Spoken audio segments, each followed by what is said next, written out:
Welcome to the Kelly Roach Show, the place for no fluff, easy to implement, 20-minute or less business and leadership lessons to help you build a sustainable business that scales. Let's get started. All right, welcome back. This is the Kelly Roach Show, and I have a super special guest with me here today. I am so proud to introduce you all to Krystel Borg, who is the president of the Business Advisory. And if you don't know what the Business Advisory is, that is our arm of Kelly Roach International that includes both our coaching and our consulting companies. We basically built out a new division last year for consulting. We turned Kelly Roach Coaching into the Business Advisory because now it's bigger than me, right? It's not Kelly Roach Coaching. It is a business advisory team of strategists and coaches. And I'm so lucky and so proud to have Krystel on the team. I wanted to bring her on the show today to talk a little bit about what can it look like for you to build out your leadership and executive team in your business? And what are the right kind of people to be surrounding yourself with inside your company, depending on what your core strengths are as a CEO, so that you have all the core pieces of the puzzle to really win the game of business for the long term. So Krystel, welcome to the show. I'm so excited to have you here. Hi, Kelly. My first time on your podcast, so I'm thrilled. Thank you for having me. I'm so happy to have you here. And it's so fun because I brought Danielle on a couple of weeks ago. We just released her episode today, the day that we're recording this. And I'm so excited to introduce you to all of our listeners. So I hope you guys are really going to enjoy this conversation today. So Krystel, why don't you start by telling a little bit about just the incredible business journey that you've had and some of your biggest learnings and takeaways, and then ultimately, like, what led you to us? Why are you here? What inspired you to come on board full time and ultimately grow into the president of the Business Advisory? Yes, absolutely. So to give you a little bit of my background, I'm French. I was born and raised in France. This is why you can hear the French accent. I was born in a family of entrepreneur, brick and mortar. My parents had a flower shop, so it was pretty old school.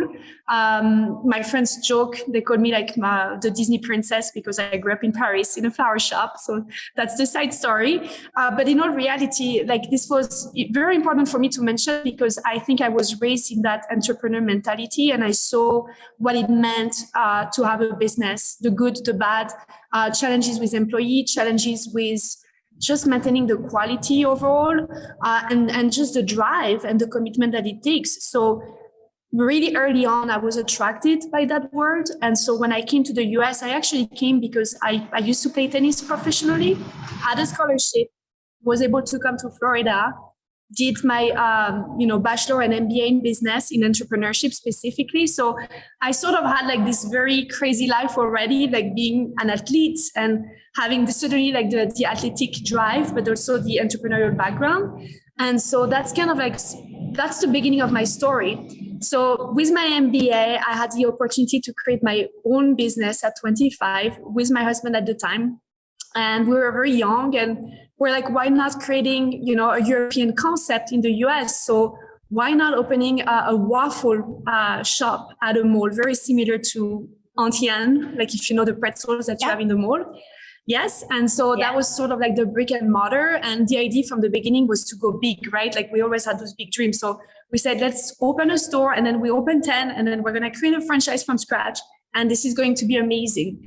So we did that. And then obviously, like, the reality check, you're 25, you think you know it all, you have an MBA, you're like, I got this. I remember like specifically going crazy shopping the day before, and I was really clueless. And then the first day, the reality hit, working morning to nights.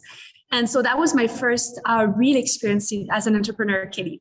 And the reality was like, I didn't have a clue about what entrepreneurship meant, despite the studies and everything else. So that first year, I didn't take a day off. That first year was amazing, and at the same time, incredibly hard. I didn't understand accounting. I had my first challenges with employees.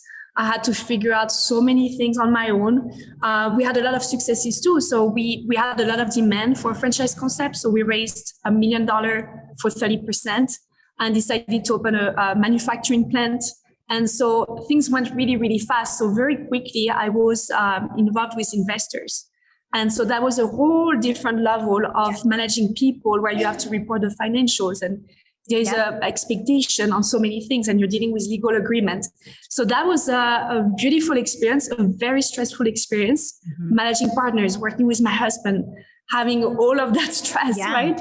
And a new family too. I just had a baby at that time. And so it was really, really tough. Great learning experience. We had a lawsuit around that time too. Yeah. We had a lot of troubles on so many levels. Like the strategy that we had thought was not completely aligned because we were selling franchise in malls and malls were sort of like fading down. Yeah. It was really, really hard to get into the high traffic malls. So we had demand, we couldn't put our people in there. So we decided to pivot, and long story short, we sold the company.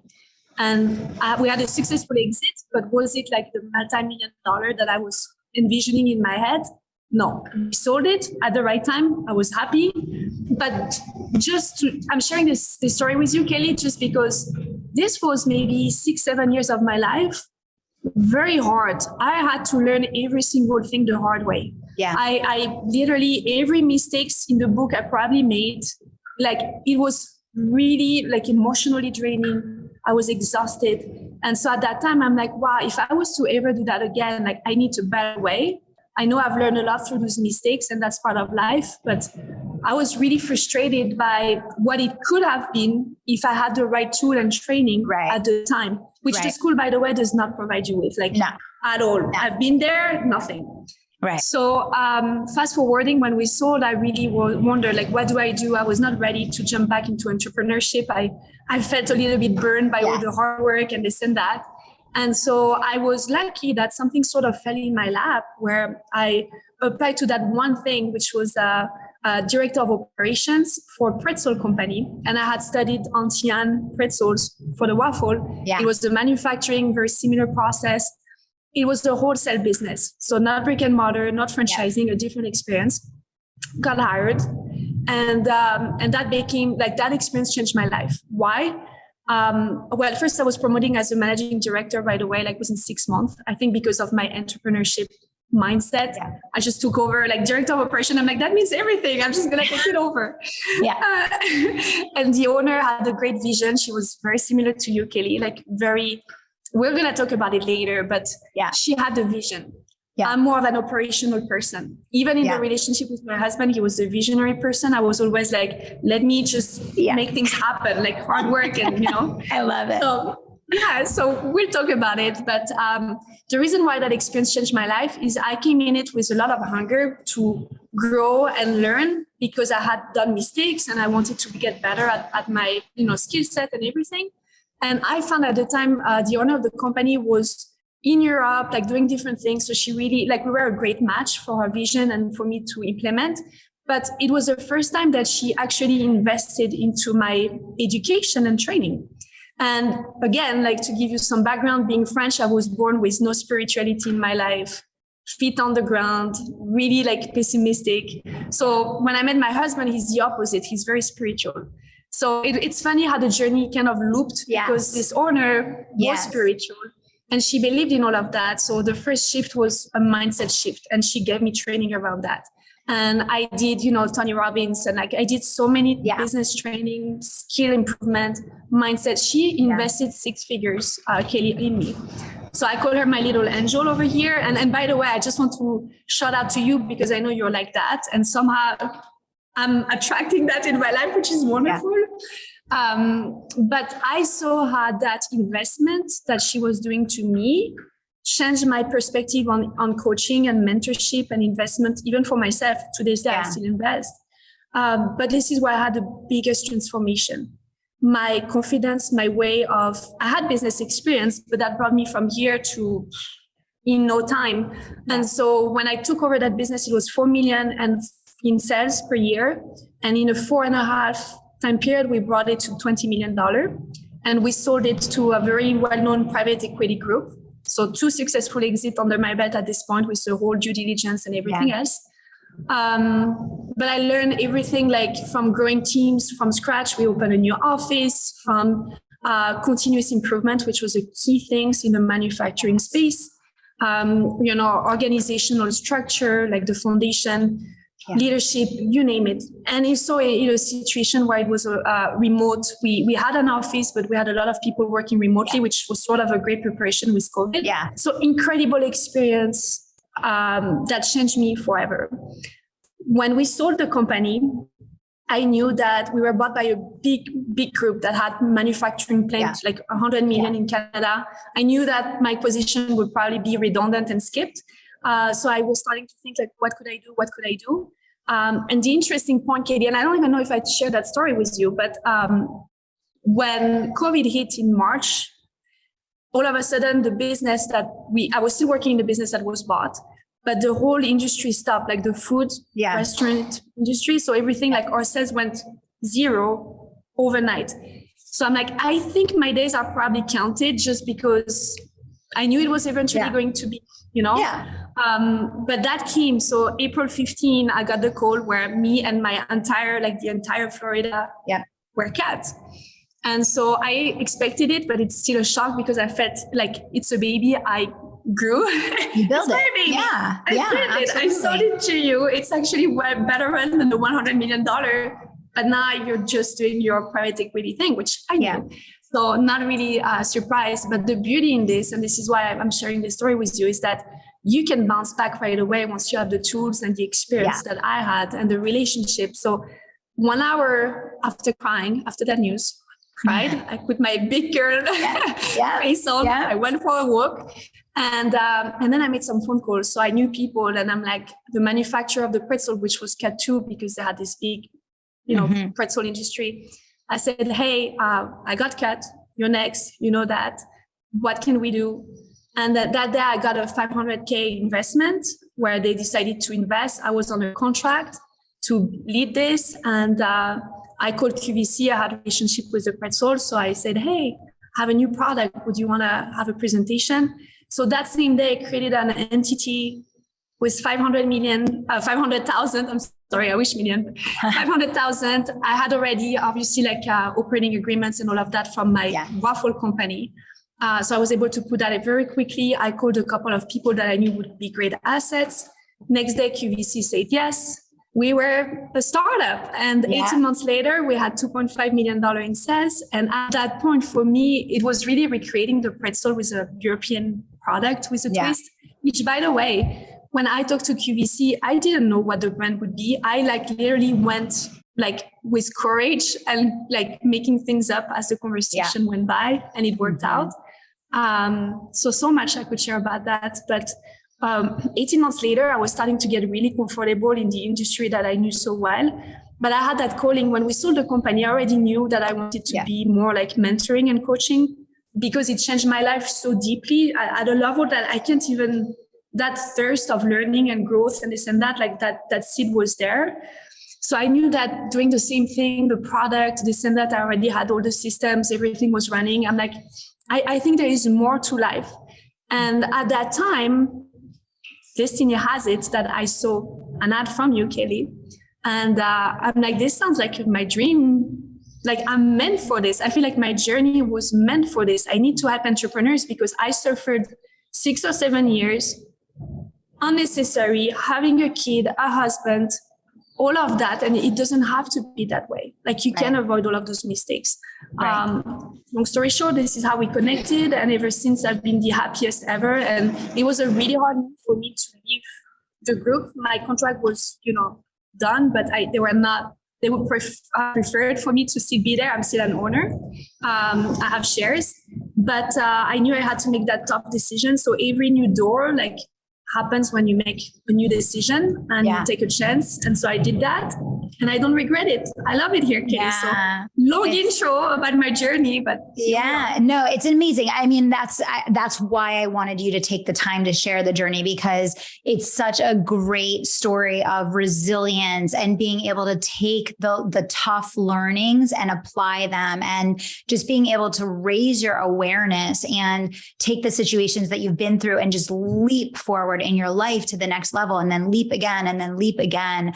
And I think it's a balance of having the courage to challenge yourself to take imperfect action and try new things and make bold moves, but also the humility to say, okay, like these are the things that I learned. Like these are the places where I fell short. Now here's how I can look at this next time. This is what I can do different. And, I think that all of those elements you bring into your leadership style, where you come in like full charge, you have such, credibility and authority and strength in your leadership, but also you balance like the openness, the collaboration, the humility with the team of like really making people feel like they're involved in what they're creating. It's a co-creation process. And I think all of those things in your journey like led you to that point of really discovering your strengths and then, understanding how to build a winning team around you, which is very similar to me. Like going through this journey, I've had to learn what my strengths are and then find people like you that are my equals that I can work with day to day that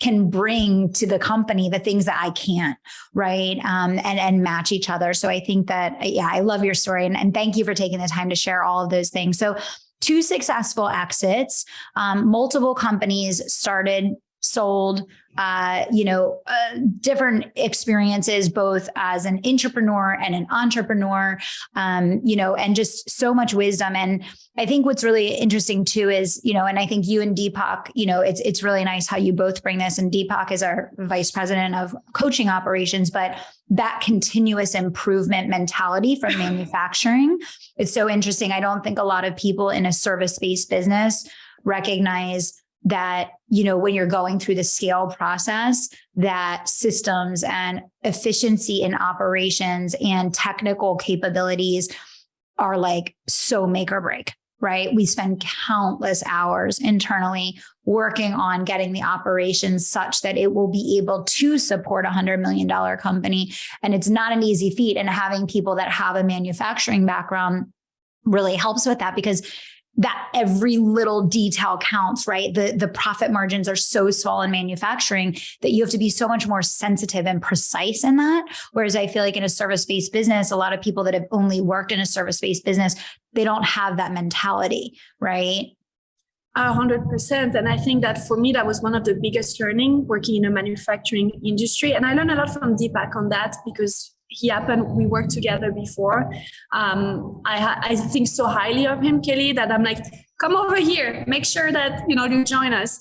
But that methodology, like it's called Kata manufacturing. And so Toyota Kata developed a lot of the improvement processes in manufacturing. And what is incredible is that you can apply that manufacturing process to a leadership style. Yes. And you can continually improve your assets, which is in the service base, is really your people. They're people. So you're teaching them, you're coaching them and mentoring them to think for themselves, being problem solvers, creating non-added value activities. And like this core concept, once you coach it, you can't escape it. It becomes a part of you, and you just become better at everything that you do, even in your life, like not just as an employee or a CEO. So it's a beautiful philosophy that it's a shame that it's not really being taught really anywhere. Nobody talks about that. And I think that's... But we're going to, right, Krystel? We are. We do it here. But we're going to. We're changing the conversation. We're setting a new standard in the coaching industry. So a lot of people listening to the show are working through the growth and scale process with their businesses. And, one of the things I talk about all the time is like in the world of entrepreneurship, you're sold the story that if you can just figure out how to get enough clients, you will be rich, free, and retired in no time.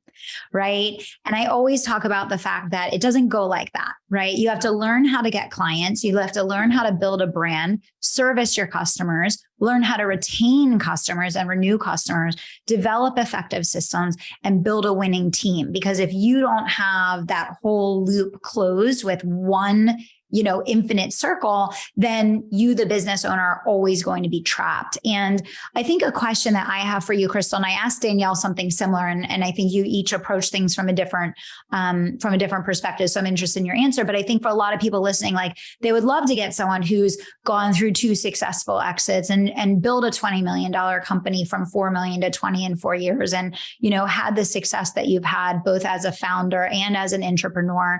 So what is it that made you feel certain and confident that you could entrust your career in the hands of me as a leader and our organization. And for the people that are listening, what advice would you give to them when they're thinking about building out a leadership team in their own organization? That's a loaded question. A lot of thoughts around that. I know it's a loaded question, but it's a really, really, really important one, because I want the people that listen to our show to learn how to create freedom.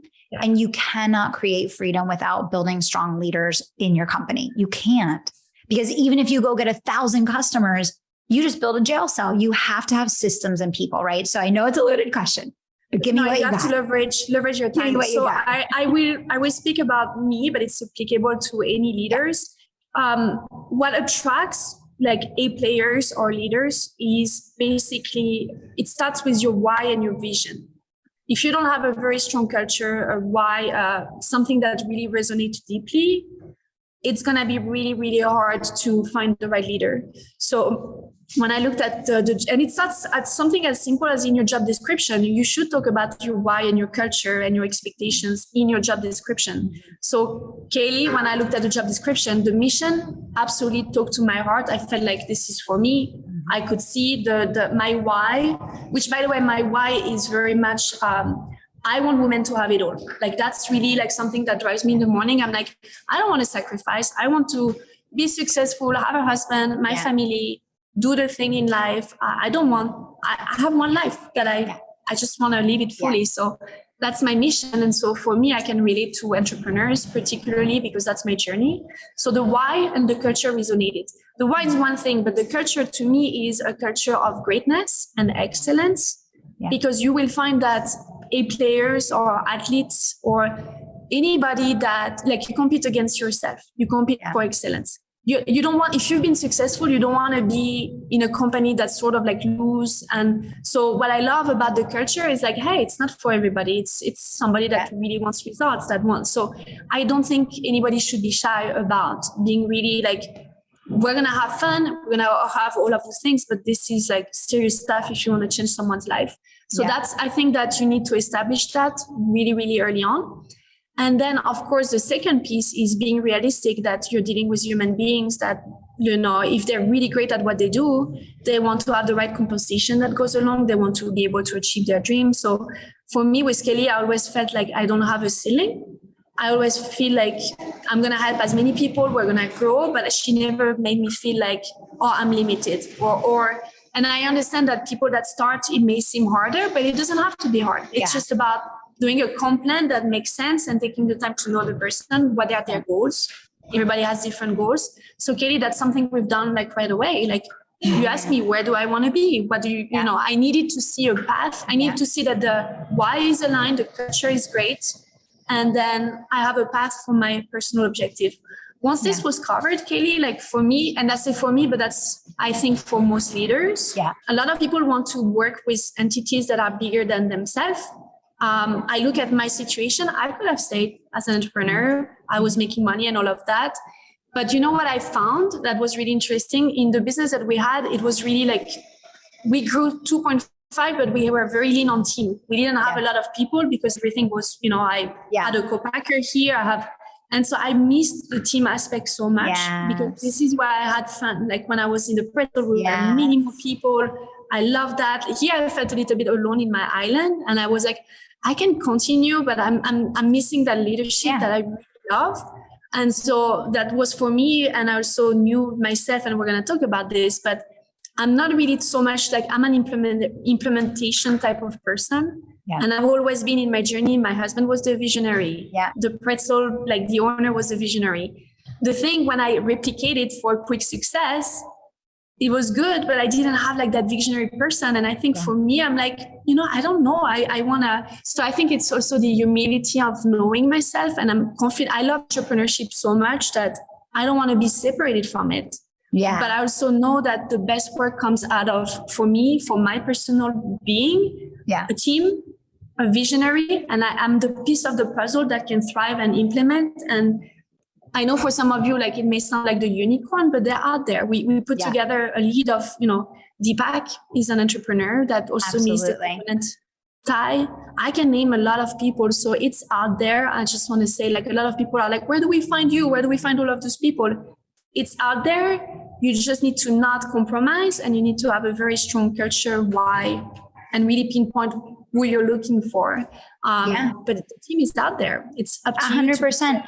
And it's vision. And I think you made a really good point, because when I look at Deepak, Ty, you, Danielle, all four of you had successful companies of your own. And all four of you also really missed being on a team. You wanted, when I talked to Danielle, I talked to Ty, I talked to it's this togetherness. Like, it's this sense of purpose where we're all going on this mission together. And there's like something bigger than us that we're all working towards. And we're not on these islands. It's like we're in it together. We're linking arms. We believe, we see the vision. So I think that's a huge thing as far as, people that have had success, they've enjoyed certain elements of what they've done. And then when they're ready for the next season of their career, the next 10, 15 years of their career, they're looking for something to complement the experience that they already have. So it might just look slightly different, but I agree with you. They're absolutely out there. And I think personally, it all begins with vision. I started talking about this, Krystel, about 2.5 years ago. That's when I started really talking about, okay, I'm going to build an executive team for my company. I'm going to hire people that have actually run organizations at the size or larger than mine. I'm going to find people that have as much talent and capability from an entrepreneur standpoint as I do. And so this process for me, which was a long and very difficult one, and we'll talk about that. But obviously, Krystel, you've seen some of the people that had to, come in and then needed to be removed that weren't the right fit at an executive level. But what I would say is it all started with the vision of me trusting and believing my vision is big enough to hold $1 million earners. My vision is big enough for people to literally ride out their career as an executive leader, within my organization, and believing and trusting that I am capable and competent to both lead those people and acquire that level of talent. And that might seem like a little thing, but Krystel, I see that as the very first step, because I think a lot of entrepreneurs, they don't even believe that they can get that in their company. You know what I'm saying? All the times we're working with some of our clients are like that. I'm like, yes, you can. You can. And I will add, Kelly, not everybody has the desire to be an entrepreneur, but they will be an amazing leader and entrepreneur. Yes. Because it takes years, courage, risk. Right? Like I already said risk, but it's a burden. Like you don't sleep the same when you're a leader versus a CEO. And I have the humility. I've been in both shoes. I know absolutely. What it is. Absolutely. You have, this earth is beautiful because everybody has different role to play. Exactly. And that's okay. Yeah, yes. Exactly. So I want to talk a little bit, also about the importance as a CEO or a founder of identifying your strengths and getting a good understanding of what role you should be playing in your company. Okay. So for me, about 2.5 years ago, when I started this process, I realized that I was getting to the point where I was not able to fully step into my role as a visionary, building the brand and really serving and being out front, leading, teaching, serving people, because as we grew and grew and grew, the time needed to run operationally and functionally and manage and lead the team became so demanding. And it really came down to, okay, either both of these things are going to get done halfway and not well, or I have to begin the journey of really stepping into what are my strengths, right? I don't have the desire or the level of precision and expertise from an operational effectiveness standpoint that is needed to take a company to 100 million. I have the vision. I have the leadership. I have the ability to inspire, enroll, influence, create the passion, create the belief, create the dynamic, create the products. But I don't have the operational capability, and admitting that and acknowledging that and saying, but what would happen if I got in my lane? What would happen if I got in my lane and I actually fully did the visionary role and then hired a counterpart that would be able to come up, into, this role? And I remember when I watched your video, Krystel, I almost I lost my mind. I literally sent it to Danielle and I'm like, Danielle, I said, I'm not saying a word, but I need you to watch this video. I'm like, I need you to see what just happened. Right. And like she knew, and I knew, and her and I were both so happy because you and Danielle also are equal opposites, right? She is the starter. Danielle is the fire starter. She is great she's an innovator. She's a disruptor. She's all about starting things. Like she's the person that will take initiative to get something off the ground. But she is not an operator, right? That's not what she loves. That's not her strength. She doesn't have that operational. So for me and her, we were both like, oh my God, we're both going to get to do the thing that we love, right? Because we're going to bring in our counterpart. And I think, Krystel, one of the biggest problems is that when you start off as an entrepreneur, you have to be both the visionary and the operator. That's not a choice. Unless you're going to just like go get funding or put yourself in hundreds of thousands of dollars of debt, like you're most likely going to do both of those things. I think the part that is not taught, which we obviously focus a lot on this in Legacy Leaders. I did a whole session on this in our last meeting. We're going to continue to do this, is that there's really 4 roles that a founder can play in their own company. They can be the business operator. They can be a role player, meaning you do a job in the company. There are founders that just do a job. They have a job that they like. They do that role. They have a president. They have a CEO. They have, all the other things, and they do that job. You can be the visionary, right? The person that is out front. You're the face of the brand. You are driving the movement. You are enrolling people in the vision. Your whole job is like, come with me, right? And then there's people that are just an investor. They don't want to be in the day-to-day. They want nothing to do with being a part of the everyday. They're like, send me the P&L, send me the bank statement. That's it. And I think it's really important, Krystel. And I think one of the things that we're doing really well in Legacy Leaders is we're empowering people to understand that they have a choice. And I think so many business owners are unhappy because they're doing all of those roles. I mean, talk about team. Like we're not even talking about building a winning team, because I've talked about that ad nauseum in the show.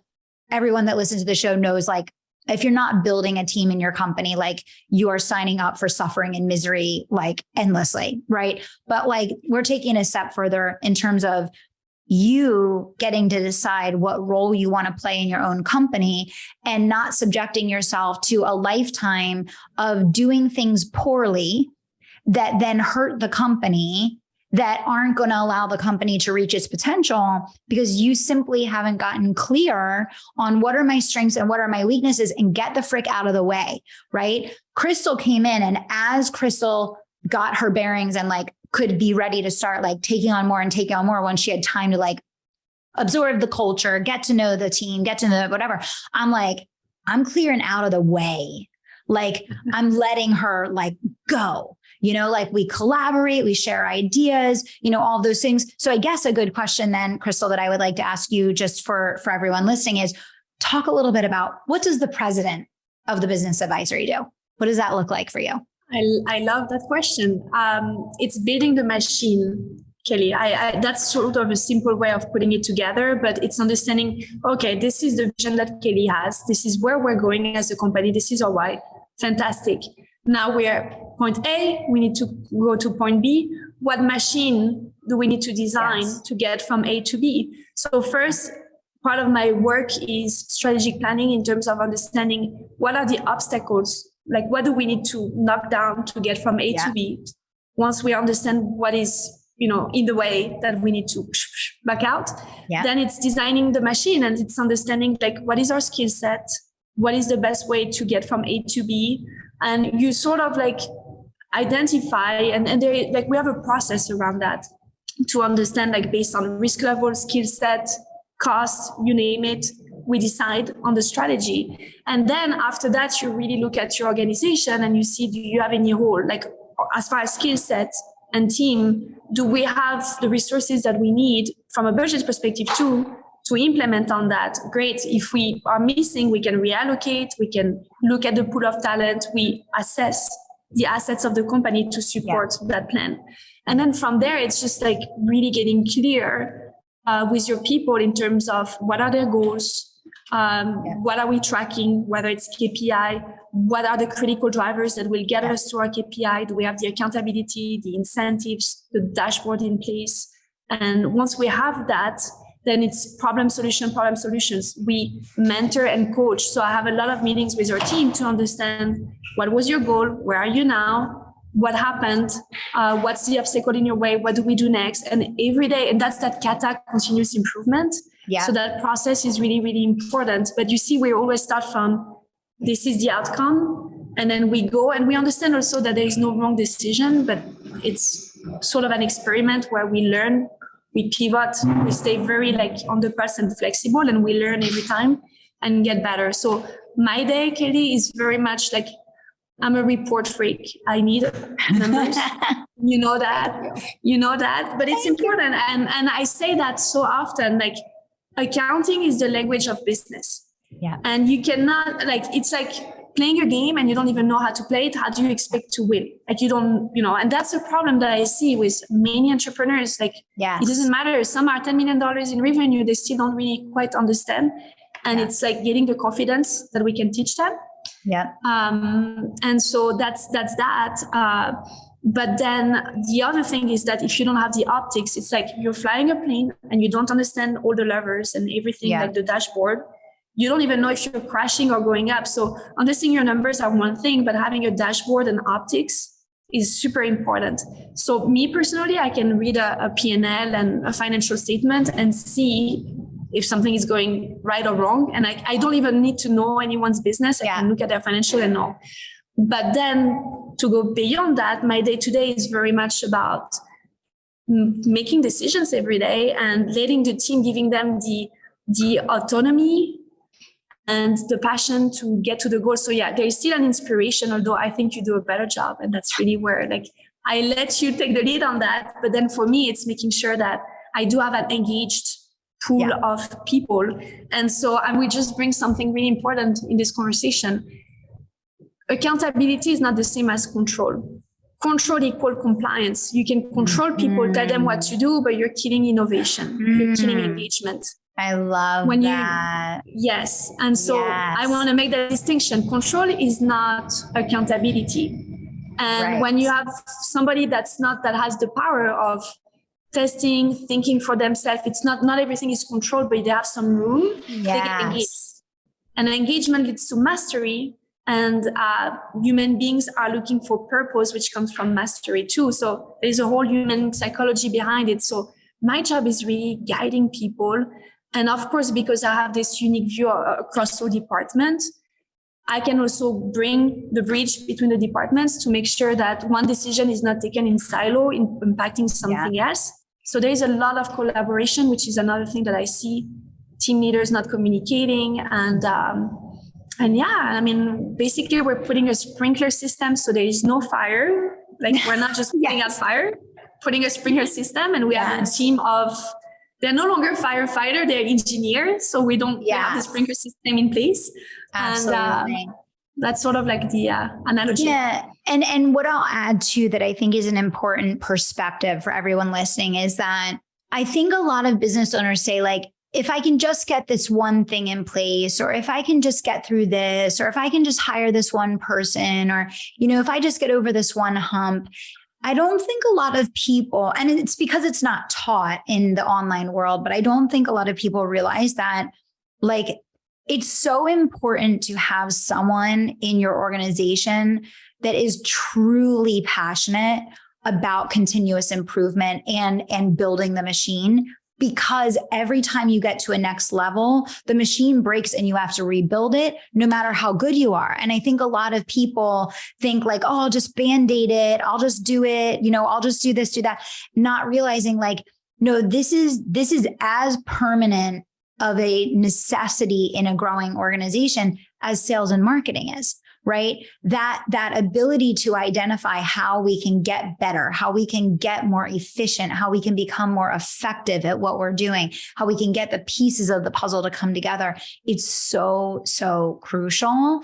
And I think that everything is so heavily weighted on sales and marketing, which sales and marketing are crucial, but sales and marketing only works if what happens after sales and marketing comes together, right? And is effective, which is why having a president ultimately of the company that has sales, marketing, finance, and operations under them so that the full life cycle from someone that is a brand new lead all the way through their renewal and continued engagement, it's a closed loop under the same leader is key because, and this was like my dream. And like, it was very hard. I went through a lot of the wrong people, and you know this, Krystel, and it was the hardest 2 years of my life, like bar none, for a million and one reasons. But one of the main reasons was having the wrong leadership. And I don't think you get to skip over that. And I tell people this all the time. Everyone wants to make the dream hire the first time,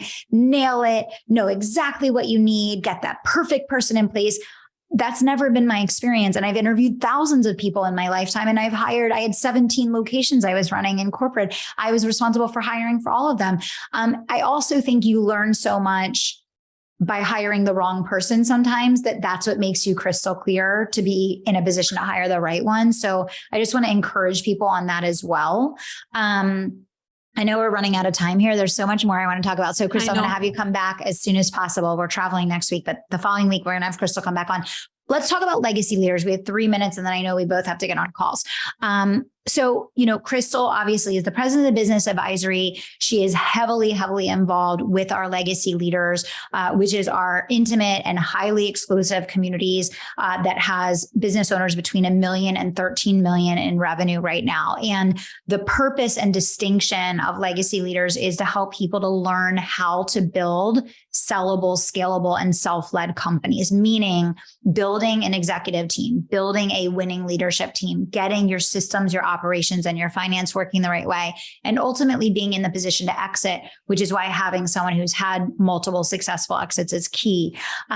What would you share, Krystel, just in terms of people listening that are maybe curious, that listen to this interview today and are like, wow, like I really need help figuring out how to even take that next step from a leadership standpoint in their company?